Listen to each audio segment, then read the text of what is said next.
makes most women start a business? Is it passion, money, or freedom?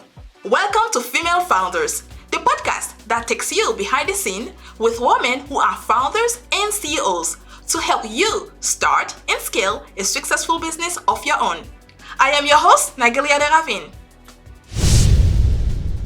Hello everyone, welcome to another episode of Female Founders. In this episode, we are going to have a conversation with Nicole Bankhead. She is a licensed professional counselor, CEO and founder of Serenity Wellness and Counseling Center. She is committed to treating her clients' minds, bodies, and spirit through a holistic approach. Good morning, Nicole. You are doing some great work empowering people to heal and change. And I love that part, from the inside out. You made a career switch from being a paralegal to becoming a licensed professional counselor. What led you to this career change? It really started a lot through childhood and my own personal trauma. And then I had a father figure of mine who also had committed suicide. And then after that, I did some traveling and did that several times overseas. And that was a really big cultural and learning experience for me, and an opportunity for me to dig deep in understanding myself a little bit more. So it was kind of like my own mental health healing. And then when I finished doing that and finished my degree in business, I decided that I wanted more out of life than just kind of working in that cubicle setting or in that office setting. I wanted to have a career where I felt like I was making a change. And I knew that if I was doing something like that, then it would give me more, it would empower me more to want to wake up every day and do that job every single day. So that's really kind of what changed me from working in the business world to wanting to be in the helping profession. Wow. When you said that your father committed suicide, how's that trauma? Because I can imagine as a kid, that's a lot to go through to see your own dad take away his own life for whatever reason. Right. So it was a father figure of mine. So he was my dad's best friend. Yes. And that happened right when I was about to start college. And it was very difficult for the entire family. We did spend almost every weekend together growing up. And his daughter was the same age as me as well. So we were all very, very close. We spent a lot of time hunting and fishing and boating. Those are all those outdoor things that we really enjoyed doing. And so having such a loss like that, and it really was one of the first kind of major losses in my life, and then it happening in that way, knowing that he had gone through a lot of his own mental health struggles. So he was on a lot of medications and then would stop them. And so that really led me to doing some of my own research about medication and mental health. And I saw that there was more of a need, and I wanted to be more involved in that. And then even through my college career and through my practicum, I had a couple really good practicum experiences where we spent a week-long time together as a group doing a group practicum through my master's. And I had a great professor. And within that group, we kind of did a lot of our own group therapy. And I was able to really address my own inner concerns and feelings and thoughts around the suicide and other past trauma as a child. And a lot of the other people in the group did it as well. And it was just a really life-altering experience for me there too. And so with those things, that really made me feel like I was doing the right thing by getting into the mental health field. I started by doing it in education and then moved into it being outside of education and owning my own practice.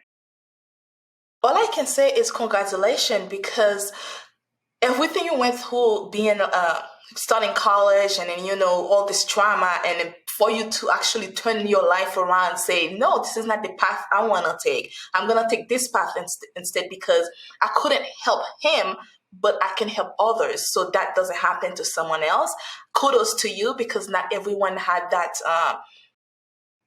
privilege to make that switch. Some end up the same place as what happened to the best friend or to someone in the family. So all I can say is congratulations for making that switch. You are a very strong woman to actually be able to do that. And not only that, congratulations for starting such a great company as well, that you have many people working with you. And when I was reading about it's fantastic. So you are the founder of Serenity, if I'm saying it properly, wellness and counseling. So can you tell us more about the company itself? Yeah, so really, I was looking at trying to, even one of my employees has said, you just want to help everybody. And that really is kind of my goal. I know personally, I can't learn everything. I can't choose to do every modality, which is, we're looking at CBT, EMDR, DBT, all of those different ways of helping people. I can't do that everything. So I bring on people who want to be an expert in their area and allow then our practice to have a little bit of everything there. So we're able to help and support the entire community. And we're even looking at culturally. We have different cultures in our practice of therapists. We have 2 Spanish-speaking therapists. So we really try to look at how can we help the entire community as a whole. And I knew that I couldn't do that alone. I love that part that you just said. I couldn't do that alone, because do you know how many women I talk to every day that always think they can do everything alone? And it's hard because we can't. And I think that mentality comes from, as a woman in the household and everywhere else, we handle everything and we do everything. And then when we get to the business world, we're like, we can do this. We got this. But in reality, we cannot. We need help because it's too much. I love the fact that you make that decision in early, because a lot of women, we figure it out later on when it's too late, and it's harder to get help. And I love what you're doing. You bring other people in and you're also supporting other people, especially as you have a lot of women in your team as well, which is a very important thing because you're supporting other women to help them build a career at the same time. That's right. Yes. So what are the services the company offers? So right now we offer mental health. We are bringing on a prescriber. So starting in September, we have a nurse practitioner that will be able to prescribe. So we are partnering with another company, another woman-owned company, Salcata Psychiatry. And she and I connected at a networking event, and we hold a lot of the same mentality around trying to become experts, but also the holistic process of mental health. Even though she prescribes medication, she still likes to look beyond that and see how are there other ways we can help support somebody's mental health. And so we're going to partner with her to where once a week we're going to have that prescriber in our office too, to be able to provide those services. And she also looks at quality of care over quantity. So we even in our practice, we're not looking at serving, trying to have 30, 40 clients on our caseload a week. We're looking to have a lot less than that so that we really can individualize our sessions for our clients and help them feel like they are important. And that also gives us time throughout our day to do other education activities to try to continue to learn and grow in our field, because we're not overwhelmed with too many clients. So she feels the exact same way in that regard, and is bringing on another practitioner that also has those same beliefs. And so that's why we work really well together. And then we have neurofeedback as an option as well in our practice. We use Lens neurofeedback in our practice. And then we also have a therapy dog in our practice. I saw that. And that is a registered service dog. So she is trained and certified as a service dog. So she does a lot with, that clinician works a lot with children, but she sees some adults and families as well. And the dog is very supportive in all of that. Although she also tends to roam and help in other rooms when she can. She's very well known on our floor and at our practice. Wow. So when you said, because when I was looking at how does she use the dog to help with mental wise? Because I was kind of curious to know how does that actually work. So the dog is trained to really understand the emotions going on in the room. And for example, she told me that one day the dog noticed a client being very emotionally dysregulated, and without being told, she gets up and goes and lays on the client. So lays entirely on the client, and that pressure, almost like a weighted blanket, right? So that secure pressure really helps bring the client back down and into a calm state. So it's very, very helpful to have the dog there to support that. Then when you're also working with children, sometimes, and even teenagers, right, there's a building of a relationship process that goes on that can take a while, or take time for them to open up and feel comfortable. You add the dog to the element, and all of a sudden now we have something to talk about different. Wow. And it starts to really build that up a lot faster. It's like building that way of talking to open up and start making a conversation. Because I know me as a child, if you tell me I need to go to a therapist, I'll sit there looking at you like, bye. Yes. And you know what? We have some adults that do the same thing.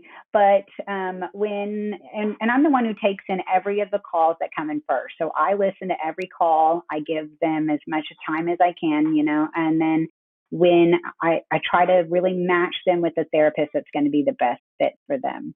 And so there are times when I hear people telling me, I've been to therapy before, I don't know how to open up, I don't feel comfortable. Well, then that's probably going to be one of the first places I look, is putting them there with a therapy dog, so that possibly opens up that comfort level a little bit for them. Yeah, I love that, the way you take it. I wanted to kind of have an understanding, because now I see where you use that, and it's helpful, it's helpful.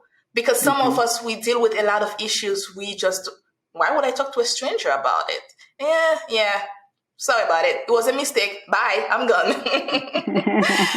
So do you provide your services just in person, but you also have it online where they can meet with a therapy with a professional online, perhaps via Zoom or some sort of software?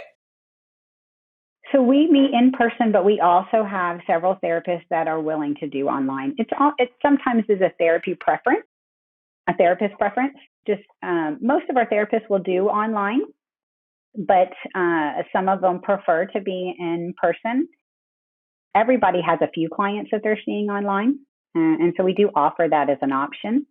Most of our clinicians are only going to be able to see people that are in Texas, because they are licensed in Texas. But I do have the clinician that has the therapy dog. She's also licensed in California as well. So that means that she would be able to see people from California through telehealth. Okay. So pretty much, even if you do want it online, you still have, the person will still need to live in Texas, except for the one that can see someone in California. That's correct. Yes. You have to be licensed in that state. So a therapist can request to have their license looked at in that state, and it's a process, and it can be done. Right. But that clinician was actually already working in California and then came to Texas, and so now she is licensed in both states. Do you have any plan to expand outside of Texas and add more? Yes, I am looking into that, especially as we continue to grow our presence online and hear from other people. So it is definitely something that we are considering down the road.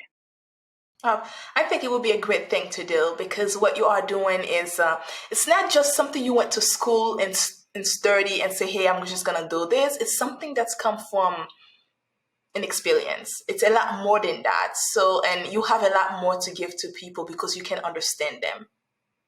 Yes, definitely.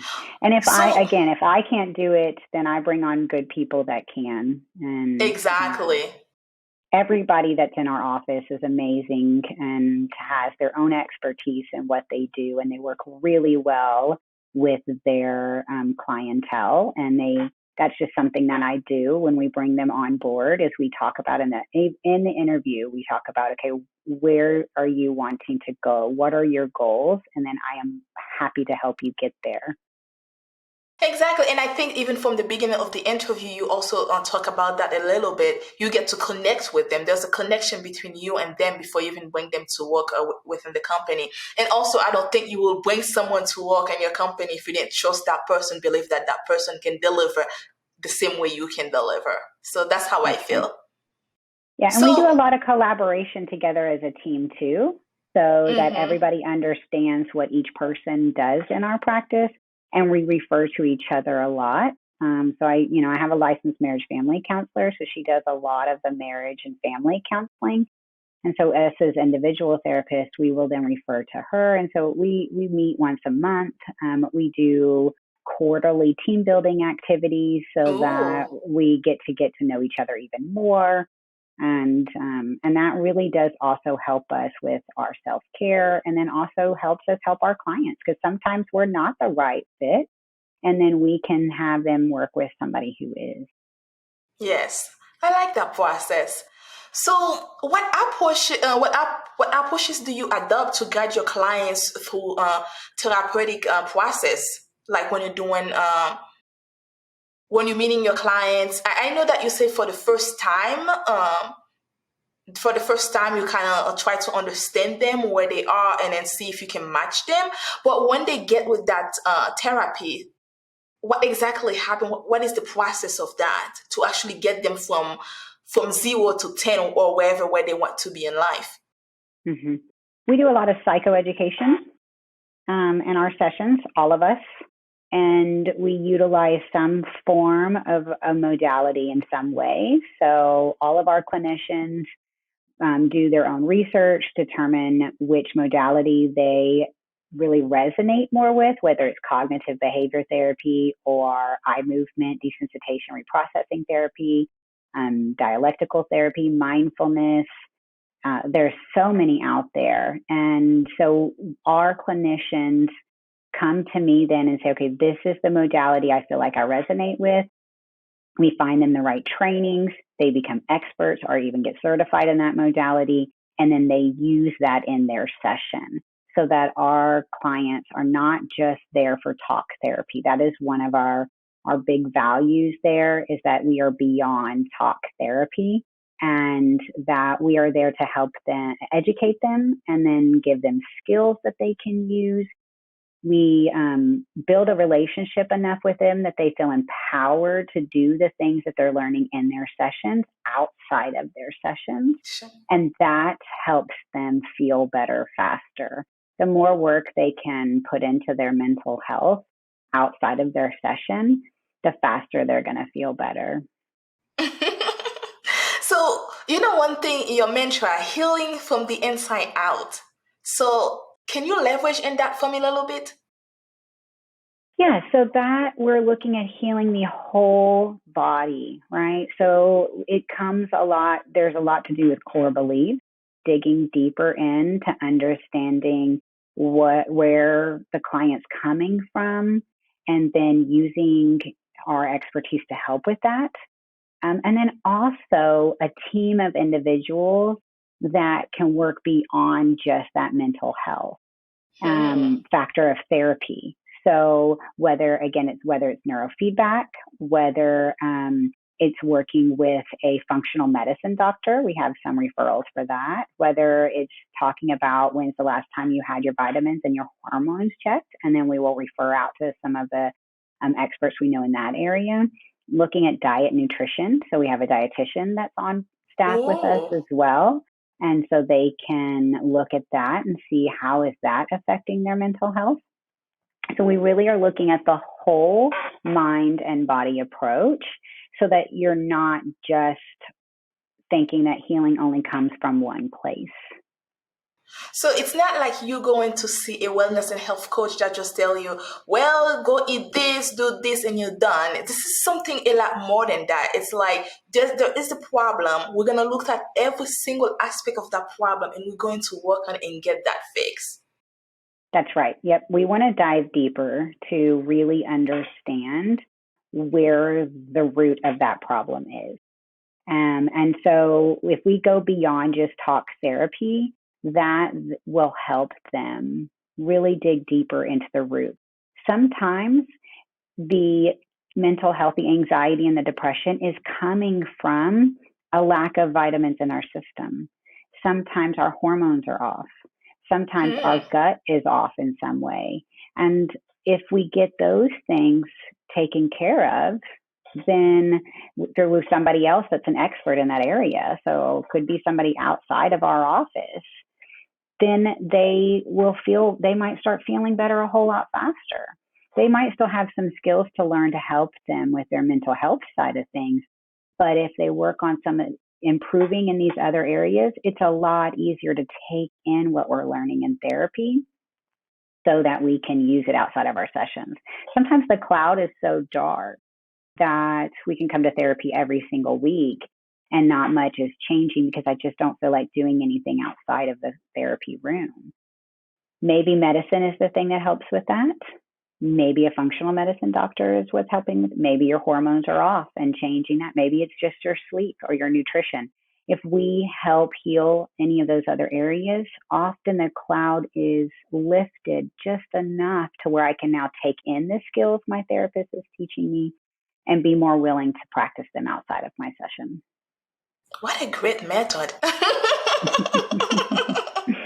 So I know you talk a little bit about teenagers. So your services are starting from teens to adults, or is it from kids any age to adults?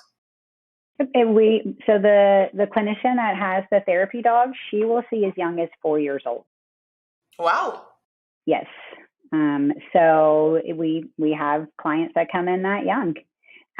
We actually just started with a new one. Yeah. So, she works well with that. And I think the therapy dog helps in that area too.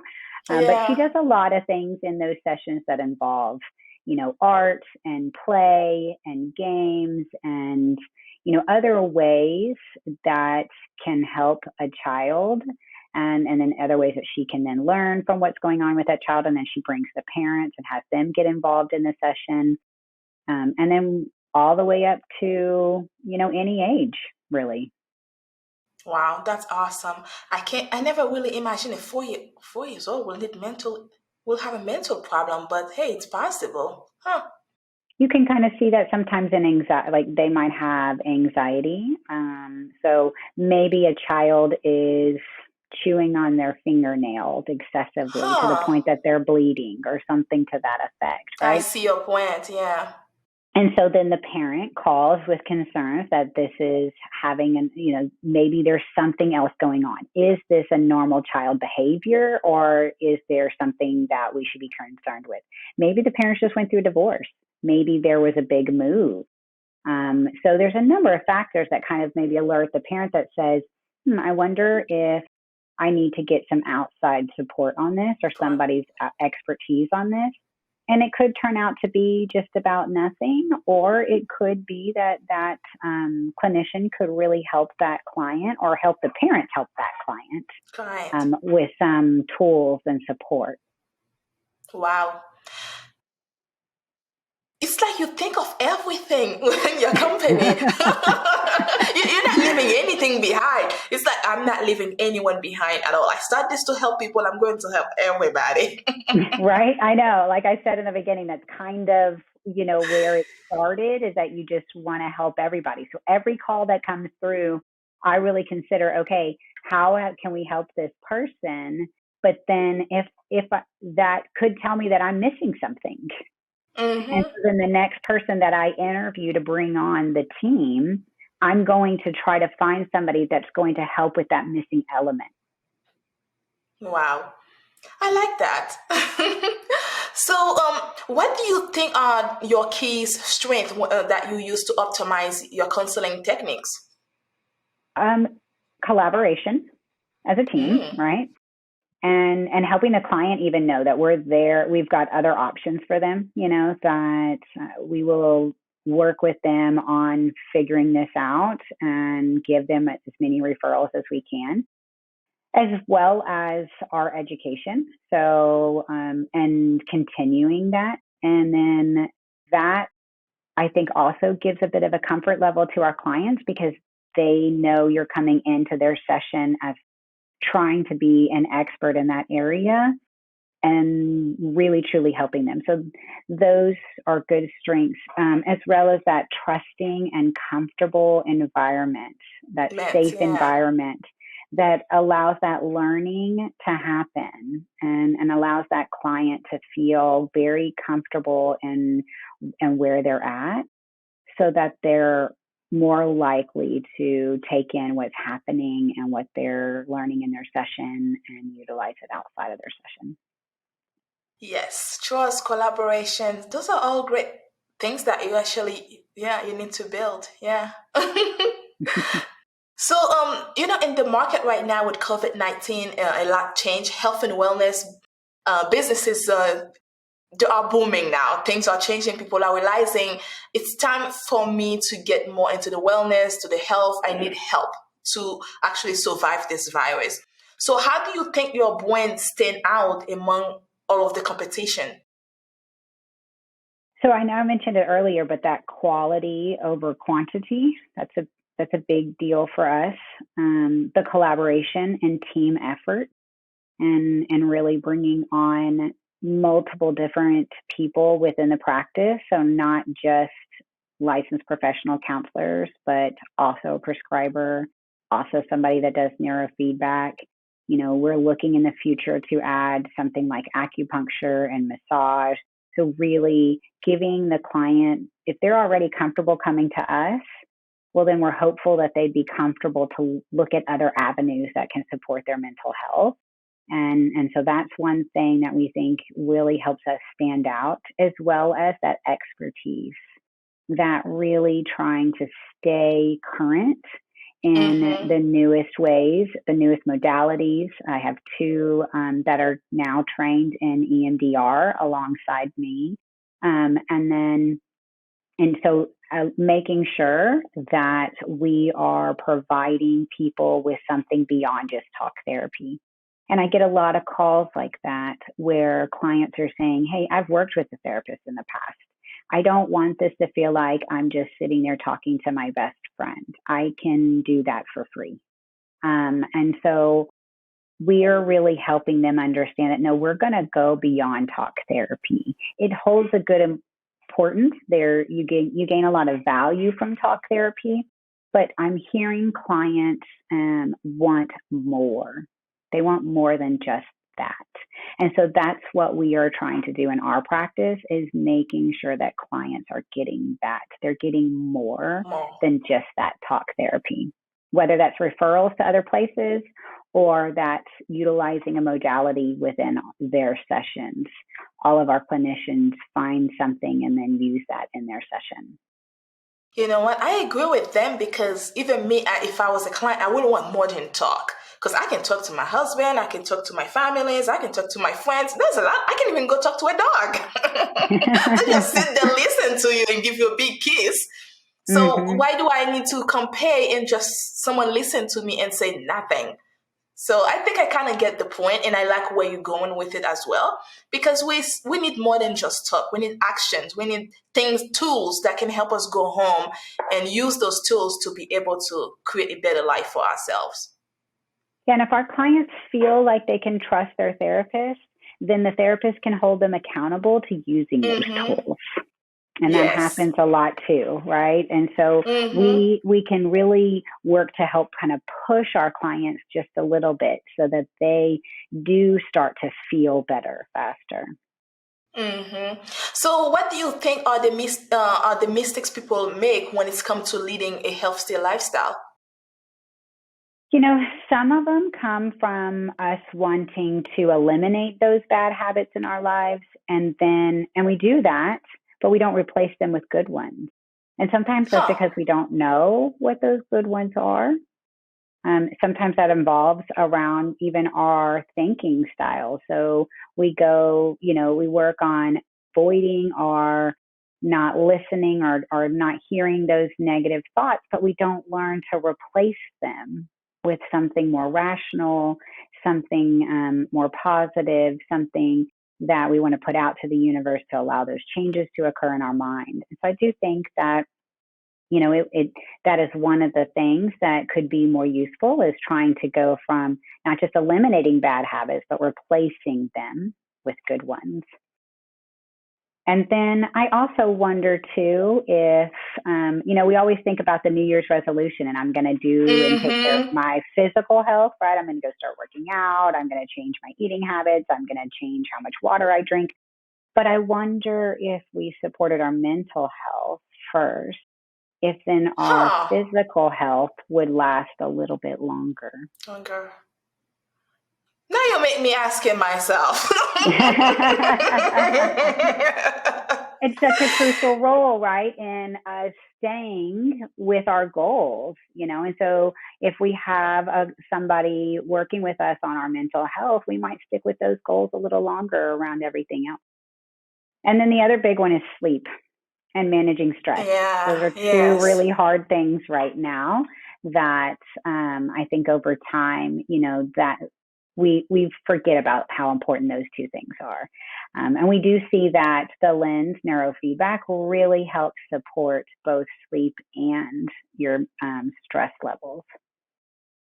And I think that even also with everything that just happening in this world, some people lost their job, the kids were home, and some of us are business owners. It was a lot to manage at once, and I think that losing the sleep and the stress, I think it get a lot higher than it's supposed to Mm-hmm. as well. And hey, that's what your practice is here for. So, do you think that people need health and wellness more than ever now? I do. I do believe so, especially with the pandemic and everything that went on with that. There's a lot of research, and I'm sure there's going to be a lot more research after it all, that just talks Mm-hmm. about the importance of physical touch and interactions with people and what that does for our entire mental health. It sends out releases stress hormones. It sends out the good hormones throughout our body when we're around people. And we missed that for a while. And so a Mm-hmm. lot of anxiety and depression really, really increased during that time. And people now are realizing that they need a lot more support about that. I am going to put you on the spot right here. You have an amazing team, a beautiful team actually. And when I check each one of them out, they are just amazing people doing amazing work out there. So, what message would you have for them for decided to work to be a part of your team? This message is to your team. What would you say to them today if you have to say anything to them? What would you say? That it's important to me that they love where they work, because if they love where they work and what they're doing, then others will love coming to see us. Well said. I told you I was going to put you on the spot. Thank you. You did. Do you have any do you have any message you like to send out to a woman that's just starting out? Oh, yes. Find a good mentor you can trust. And especially in the field of what it is, your business that you're starting out. And so I went some time without a good mentor, and then now I've got a couple of them that I'll reach out to when I really feel like I need something. And they're not just business mentors, they're business mentors in our field. And so they really know how we're going through what we're going through in this area of the business world. And so I just say, find somebody that you really, truly can trust and then learn from them, as well as trust yourself to make mistakes, and that those are going to happen, and that they only make us stronger, and we grow from that. And we hope to then share with others our mistakes, and become somebody else's mentor. And then I also try hard not to forget what it was like to be an employee. And so I want to make sure that my employees feel safe and comfortable and happy and enjoy with, who they're working with and what they're doing.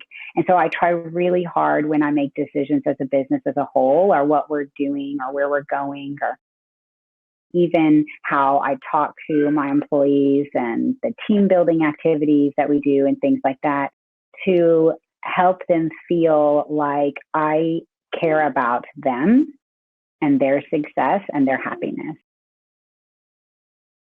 Wow, well said. I don't have anything to add to it. Anything else you'd like to share with us before I let you go? No, I think we've covered everything. It has been very nice to talk with you today. Oh, thank you so much for the opportunity to learn more about you, but also to know more about what you are doing, all the great work you are doing, because we need more women to step out. And I think right now, this is our time and we need to do it. And I think that women like yourself sharing your story, and then other women sharing their story, and women are listening, and then we are giving them hope that it's okay to go out and start something, do something for yourself. It's okay. And don't be afraid, and then knowing that women like yourself, like me, like others, we are here to support them. They are not alone. That's right. What an amazing conversation with Nicole. There's a time in this world when you need help to heal from anxiety, depression, trauma, and even a relationship with issues. Always better to get help from a professional. And Nicole and her team will always be there to help you. And what I like the most about them, they help you heal from the inside out. Thank you, Nicole, for taking the time to have this conversation with me. Let me know your thoughts about this episode with Nicole. And to learn more about Nicole and Serenity Wellness and Counseling Center, visit www.serenitywellnessandcounseling.com. Thank you for listening to Female Founders Podcast. That's it for this week's episode. Be sure to follow us on your favorite podcast app or connect with us on womel.com so that you don't miss our next episode. See you next time. Bye for now.